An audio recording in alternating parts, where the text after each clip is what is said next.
أين الطالب بدم المقتول بكربلا أين الطالب.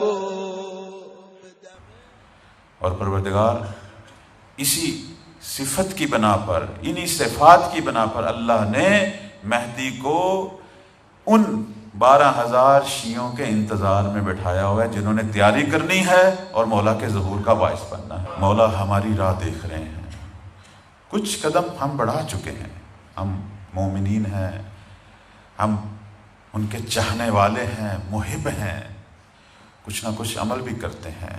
لیکن عزیزان، پتہ نہیں دوبارہ اس موضوع پر گفتگو کا موقع ملے نہ ملے، امام کا انتظار ختم کیجئے.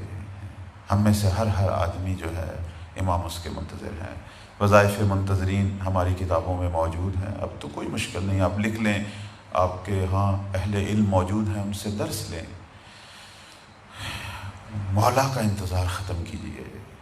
بی بی زہرا سلام اللہ علیہا نے ایک شخص کو خواب میں کہا، انہوں نے کتاب میں لکھا، کہنے لگی کہ میں اپنے زمانے میں بڑی مظلوم تھی، لیکن میرا بیٹا مہدی اس زمانے کا سب سے بڑا مظلوم ہے.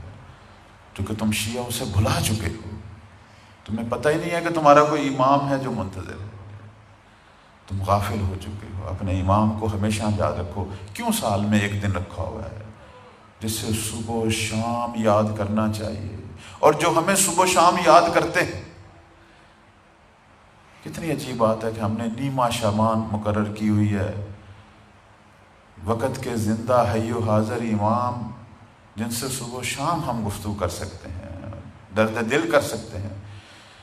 میں اکثر عزیزان کو کہتا ہوں کہ اماموں سے وہ چیز مانگیں جو کہیں سے نہیں ملتی.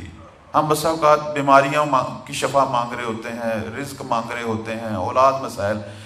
بھائی میں پھر تھوڑی سی گزارش کروں گا، بیماری یا میرے اپنے کسی عمل کا نتیجہ ہے، ٹھیک ہے، سزا ہے، ڈاکٹر موجود ہیں، طبیب موجود ہیں، یا آزمائش ہے خدا کی طرف سے. اولاد مل جائے تو خوب، نہ ملے تو پھر بھی میں صابر ہوں، شاکر ہوں. رزق ملے میں محنت کروں، نہ کہ انتظار میں رہوں کہ کوئی آئے میرے منہ میں رزق ڈالے. محنت جس طرح باقی. امام سے اگر بیماریوں کی شفا مانگنی ہے، ان بیماریوں کی شفا مانگ جس کا دنیا میں کوئی طبیب نہیں ہے. حسد، وہ بیماری ہے جو پورے ایمان کو کھا جاتی، اس کی شفا مانگ.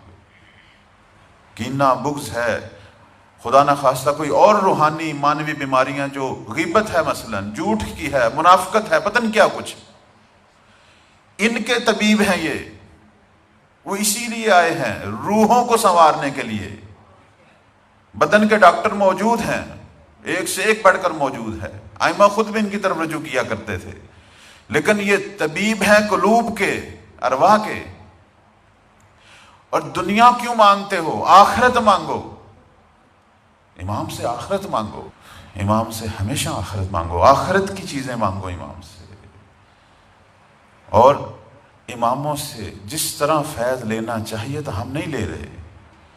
ہمارے اندر جو مشکل ہے اپنی چیزیں لکھو. دیکھیں، ایک کاغذ لیں، لکھیں جیسے ڈاکٹر ہمارا نسخہ لکھتا ہے.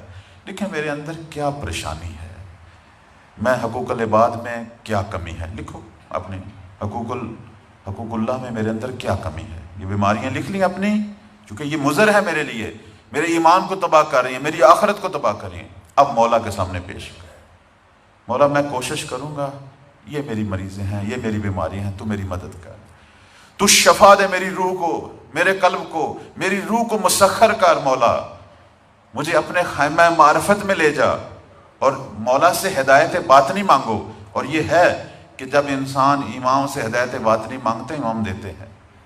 اور جتنا جتنا ہدایت اور وہ بڑھتی ہے، انسان خود احساس کرتا ہے کہ میں اپنے مولا کا ہمراہی ہوں. اس لیے کہا جاتا ہے کہ جو عارف ہوتے ہیں امام کے، امام کی معرفت رکھنے والے، ان کا پھر یہ عالم ہوتا ہے کہ پھر ان کو فرق نہیں پڑتا ظہور پہلے ہو یا بعد میں ہو، وہ ہر آن اپنے امام کو دیکھتے ہیں، ان کی ہمراہی میں ہوتے ہیں. بہت سارا ٹائم لیا، اور میری ان چند روزہ گفتگو میں اگر کوئی بات تلخ لگی ہو، سخت لگی ہو، اس کی میں معذرت چاہتا ہوں. اپنی طرف سے کوشش کی کہ کچھ نہ کچھ بیان کروں، شرمندہ ہوں اپنے امام کے سامنے، حق ادا نہیں کر سکا، اپنے مولا کے آگے شرمندہ ہوں. طالب بدم المقتول بكربلا أين الطالب